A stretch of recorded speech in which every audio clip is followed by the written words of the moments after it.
Hi guys, my name is Sveta and today's video will be about how to overcome a cringe situation. So if you happen to get in an embarrassment situation recently, or if you felt embarrassed for your friends or family members, this video will be very helpful. My idea is that cringe as a feeling is useless. Let's imagine an awkward situation. For example, you had a public speech and fall off the stage. It is likely that you will replay this situation again and again in your head with the words, "Oh my god, what a cringe." And you will feel stressed, right? My idea is that this feeling of embarrassment brings nothing to you. You waste your energy on it. And the best you can do is just stop feeling it.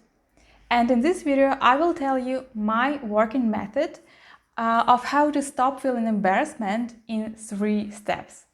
And at the end of the video, I will tell you one cringe story about me. The first step is to check whether your embarrassing situation involved unethical behavior on your part. For example, if you were at a party and said something silly you wish you hadn't said, it is important whether you said a joke and nobody laughed, or you accidentally gave up a secret of your friend. In both cases, you will feel awkward, but it makes a difference whether you hurt somebody or not.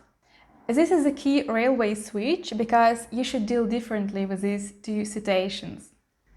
If you did something wrong and feel unease because of it, you should take it seriously and apologize to people or to do something to improve the situation.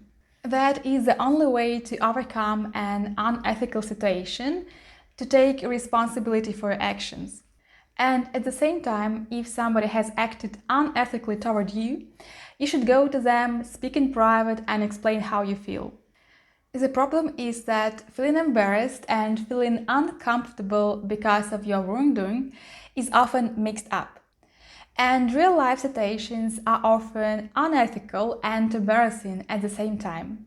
But I encourage you to distinguish these 2 aspects of one situation. The best way to do it is to ask yourself, did my actions hurt someone? Have I done something that contradicts my ethical principles? Step number 2. Let's say the ethical self-check is done and no unethical component were found. Or you have already apologized so that the ethical question is closed. And now you have this pure feeling of embarrassment.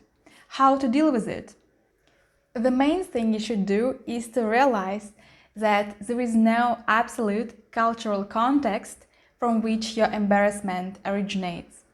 What I mean by this is that origin of embarrassment is the confusion of 2 or more cultural contexts.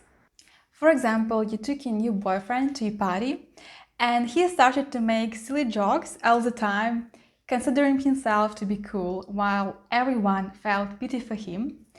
And you think, oh my god, what a cringe. But in essence, what has happened? He made jokes that would have been funny in his circle of friends, but they were not at that particular party. Another example, let's say you took your nudes photos and wanted to send them to your boyfriend, but you confused chats and sent them to your boss. It would be okay to send them in your private context, but it is not okay to send them in your workplace. So again, you have context confusion. And my idea is that there is no cultural context that is absolutely significant. And if somebody is trying to impose their context as an absolute one, just ignore them, simply because they're wrong. All cultural contexts are relative and local, and therefore it doesn't really matter what your boss thinks. Okay, it does matter, but only in this local context of your workplace.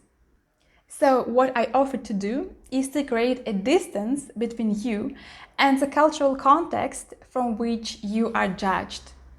One life hack here is to create a story out of your cringe situation. Imagine that you are making a movie. By the way, directors often use this technique of cultural confusion in movies. For example, a provincial guy comes to a big city and funny situations happen to him all the time, like in the movie Crocodile Dundee. So we feel cringe while watching the movie, but we have the distance. So create a funny movie in your head out of your cringe situation. And the last step, number 3, don't take yourself too seriously. Self-irony is a key assistant to overcome a cringe situation. Laugh at yourself before other people will laugh at you. Laugh at yourself together with other people as if you were a movie character. And now, as I promised, one cringe situation about me. Once I tried to get a job as a waitress in a bar in Germany, and I was promised to be paid after a trial month. But after a month, it looked like the bar owner changed his mind about paying me. So I went to have one-to-one conversation with my boss to get the situation sorted out. But my German is much worse than my English, so I couldn't express my concerns in a polite way. And in addition, speaking to your boss on a touchy subject in a foreign language is very stressful, you know? So how did our conversation look like? I asked him about 10 times in a row the same question. How could you pay me? He tried to explain me something, but I just kept asking the same question. So that in the end, he asked, "Do you need money?" And I said, "Yes, I need money." And he took out his wallet and gave me money. It was a real cringe, but I got my money. That is all for today. I hope this video was useful. Subscribe to my channel to watch more videos. See you soon. Bye.